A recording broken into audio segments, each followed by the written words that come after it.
दोस्तों, हमास और इजराइल की जंग जारी है। मरने और घायल होने वालों की संख्या में लगातार बढ़ोतरी हो रही है। इजराइल की तरफ से भी इजरायली सैनिकों का काफी नुकसान हो रहा है। लोग मर रहे हैं, सैनिक मर रहे हैं, अस्पतालों के बुरे हाल हैं। अभी तक हमास की तरफ से इराक और ईरान तो लड़ ही रहे थे। चीन ने भी इस लड़ाई में कुछ बयान देकर इस बात को स्पष्ट कर दिया था कि अगर भविष्य में जरूरत पड़ी तो वो भी इस लड़ाई में कूद सकता है। बात रही ईरान की, तो वो जानता है कि आज नहीं तो कल यूएसए यानी कि अमेरिका इजराइल की तरफ से इस लड़ाई में उतरेगा ही। और ईरान वैसे भी अमेरिका से अपना पुराना बदला लेना चाहता है। लेकिन दोस्तों, आपको बता दें, इस लड़ाई में एक और लड़ाकू देश की एंट्री हो चुकी है और वो देश है नॉर्थ कोरिया। दरअसल नॉर्थ कोरिया इस लड़ाई में कई तरह से हिस्सा लेगा। साउथ कोरिया का दावा है कि नॉर्थ कोरिया के supreme leader Kim Jong Un ने अधिकारियों को फिलिस्तीन का समर्थन करने के लिए आदेश दिए हैं। साउथ कोरिया की खुफिया एजेंसी का कहना है कि नॉर्थ कोरिया जल्दी मिडिल ईस्ट में आतंकी समूहों को हथियार बेचने पर विचार कर सकता है। एक खुफिया जानकारी के अनुसार इस बात का पता लगा है कि किम जोंग ने फिलिस्तीन के लोगों का समर्थन किया है और इजराइल को पूर्ण रूप से मिटाने की बात कही है। आपको बता दें कि नॉर्थ कोरिया ने पहले भी हमास को एंटी टैंक रॉकेट लॉन्चर्स बेचे हैं और अभी भी वो अंदर ही अंदर गाजा के अंदर चल रहे युद्ध में फिलिस्तीन को हथियार सप्लाई कर रहा है। और ऐसी संभावना है कि गाजा में युद्ध जब तक चलेगा तब तक नॉर्थ कोरिया हथियारों का निर्यात करेगा।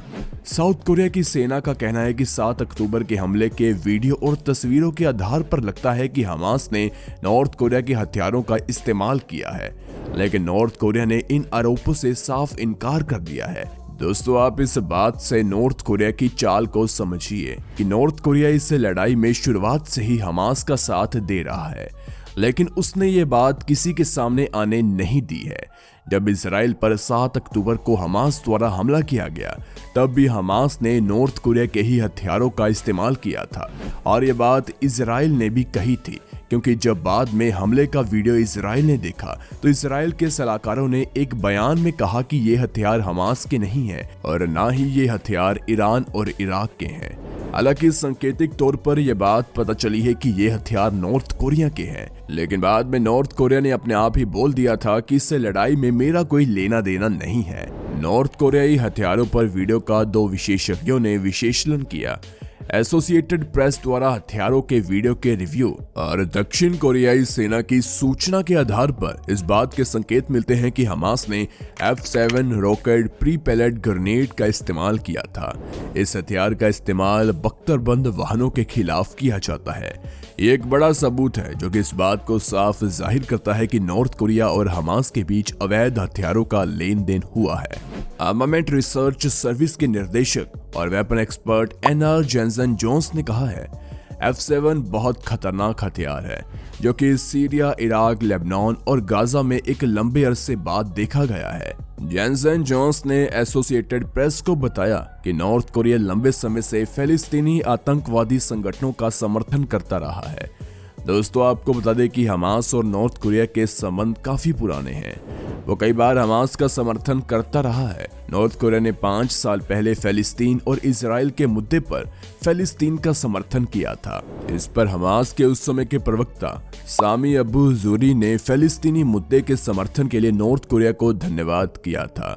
उन्होंने कहा था कि इजराइल दुनिया में बुराई और आतंकवाद का नेता है। उस वक्त नॉर्थ कोरिया ने फिलिस्तीन के संघर्ष का समर्थन किया था और इजरायली कब्जे को खारिज किया था।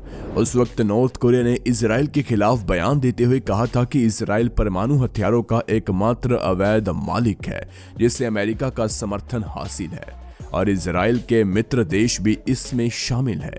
उस समय नॉर्थ कोरिया ने भारत पर भी तंज कसा था, लेकिन भारत और साउथ कोरिया के अच्छे संबंध होने की वजह से नॉर्थ कोरिया भारत से काफी दबता है। दोस्तों, हमास और इजराइल की लड़ाई के बाद जब इजराइल ने हमास पर बड़ा अटैक करके उसके आधे लड़ाकों को मार दिया था, तब उस समय किम जोंग ने फिलिस्तीन और हमास का खुला समर्थन किया था। एक स्टेटमेंट में किम ने कहा था, हम हमास का पूरा समर्थन करते हैं। वहां पर ना जाने कितने बेगुनाहों की जान जा रही है। इजराइल को ऐसा नहीं करना चाहिए। दोस्तों, कई खुफिया जानकारियों के अनुसार नॉर्थ कोरिया अपने हथियारों को पहले इराक भिजवाता है, जहां से हमास को वो हथियार सप्लाई किए जाते हैं, क्योंकि हमास का हर हथियार अभी तक वहीं से आया है। और शुरुआती लड़ाई के दौरान इस्तेमाल किया जाने वाला घातक हथियार F7 भी इराक से आया था, जिसका इस्तेमाल हमास द्वारा किया गया था। आपको बता दें कि इजराइल अपने डिफेंस सिस्टम की वजह से बच गया है, वरना हमास ने जिस तरह से इजराइल पर हमला किया था उस तरह से तो इजराइल अब तक नक्शे से गायब ही हो गया होता। दोस्तों, हमास द्वारा किए गए इस हमले से किसी भी देश को आपत्ति नहीं हुई, लेकिन जब इजराइल ने मुंह तोड़ जवाब दिया तो सभी इस्लामिक देश हिल गए। सबके ट्वीट और स्टेटमेंट आने लगे कि इजराइल गलत कर रहा है, लेकिन बिगड़ते हुए हालातों को संभालते हुए यूएसए ने इस लड़ाई में इजराइल का समर्थन किया और एक ऑफिशियल स्टेटमेंट दिया कि इजराइल के ऊपर हुए बिना अग्रिम सूचना वाले हमले का इजराइल जिस तरह से चाहे उस तरह से जवाब दे सकता है। आखिरकार इजराइल को अपनी और अपनी जनता की सुरक्षा करने का पूरा अधिकार है।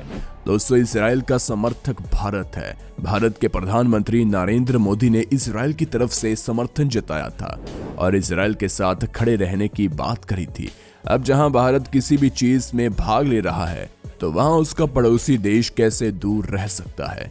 हम बात कर रहे हैं पाकिस्तान की। आखिर पाकिस्तान भारत से प्यार जो इतना करता है। भारत के स्टेटमेंट के बाद ही पाकिस्तान ने तुरंत ही फिलिस्तीन के समर्थकों को एक पैगाम भेजा कि तुम चिंता मत करो, पाकिस्तान फिलिस्तीन के समर्थन में खड़ा है। पाकिस्तान ने फिलिस्तीनियों को राशन पानी देने की इच्छा जताई थी ताकि गाजा में मर रहे और घायल हो रहे लोगों की मदद हो सके। इस बयान पर पाकिस्तान की जनता ही पाकिस्तान को ट्रोल करने लगी।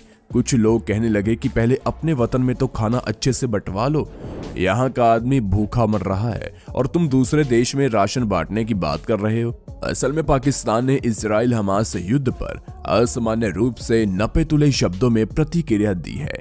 एशिया के मुस्लिम बहुल देशों में से एक पाकिस्तान की इस प्रतिक्रिया से इस बात की अटकलें तेज हो गई हैं कि किसी दिन इस्लामाबाद इजराइल के साथ संबंध सामान्य कर सकता है। पाकिस्तानी सरकार आमतौर पर इजराइल की कठोर आलोचक है, जिसके साथ उसके कोई राजनयिक संबंध नहीं है। पाकिस्तान हर वक्त फिलिस्तीनी अधिकारियों की दुहाई देता रहा है, लेकिन वही इंडोनेशिया और मलेशिया जैसे देशों ने स्पष्ट रूप से इजराइल पर संघर्ष को भड़काने का आरोप लगाया है। जैसे ही 7 अक्टूबर को हमास आतंकवादियों के इजराइल पर हमले की खबर जारी हुई, पाकिस्तानी प्रधानमंत्री अनवर उल हक काकर ने ट्विटर यानी एक्स पर पोस्ट किया कि इस हिंसा से दिल टूट गया है। हम संयम और नागरिकों की सुरक्षा का आग्रह करते हैं। मध्य पूर्व में स्थायी शांति एक व्यवहारिक सन्निहित संप्रभु फिलिस्तीनी राज्य के साथ 2 राज्य समाधान में निहित है। स्थानीय अधिकारियों के अनुसार सोमवार को इजराइल पर हमास के हमले में 1300 से अधिक लोग मारे गए, जबकि गाजा पर इजराइल के जवाबी हमले में अब तक 2000 से अधिक लोगों की मौत हो चुकी है। आशंका जताई जा रही है कि जैसे जैसे युद्ध आगे बढ़ेगा, भावनाएं कठोर हो सकती है। पाकिस्तान के प्रधानमंत्री ने तब से वेस्ट बैंक पर इजरायली कब्जे पर अफसोस जताया है। पाकिस्तान ने अभी तक इजराइल के खिलाफ बड़े विरोध प्रदर्शन नहीं देखे हैं। हालांकि कुछ छोटी धार्मिक पार्टियों ने फिलिस्तीन के पक्ष में रैलियां जरूर निकाली है, फिर भी ये उतनी आक्रामक नहीं है जितना पहले देखा गया है। कूटनीतिक विशेषज्ञ इसके कई कारक देखते हैं। पाकिस्तान इस बात पर जोर देता है कि इजराइल ने फिलिस्तीनियों की जमीन पर कब्जा करके अपना देश बसाया है, लेकिन पिछले कुछ वर्षों में कुछ शांत बातचीत हुई है। पहला उच्च स्तरीय सार्वजनिक संपर्क इन दोनों देशों के बीच 2005 में हुआ था, जब पाकिस्तान और इजराइल के विदेश मंत्री तुर्की में मिले थे। तब से मीडिया में कई बैठकों की खबर आई है, हालांकि किसी को भी आधारिक तौर पर स्वीकार नहीं किया गया। मुस्लिम जगत में इजराइल के साथ औपचारिक संबंध स्थापित करने को लेकर पहले वाली नकारात्मक धारणा धीरे धीरे बदल रही है। इजराइल ने 1979 में मिस्र और 1994 में जॉर्डन के साथ शांति स्थापित करने के वर्षों बाद 2020 में संयुक्त अरब अमीरात, बहरीन, सूडान और मोरक्को के साथ समझौते पर हस्ताक्षर किए। हमास के हमले और इजरायली जवाबी कार्रवाई से पहले उम्मीद की जा रही थी कि इजराइल और सऊदी अरब के बीच भी समझौता हो सकता है। ये भी चर्चा थी कि पाकिस्तान भी अपने आका सऊदी अरब का अनुसरण कर सकता है, और उसी की वजह से पाकिस्तान ने अभी तक इजराइल को एक शब्द नहीं कहा है, क्योंकि सऊदी अरब और इजराइल ने एक व्यापार डील की थी जिसके मुताबिक सऊदी अरब और इजराइल दोनों को ही बड़ा फायदा होना है, लेकिन युद्ध के चलते सब रुका है।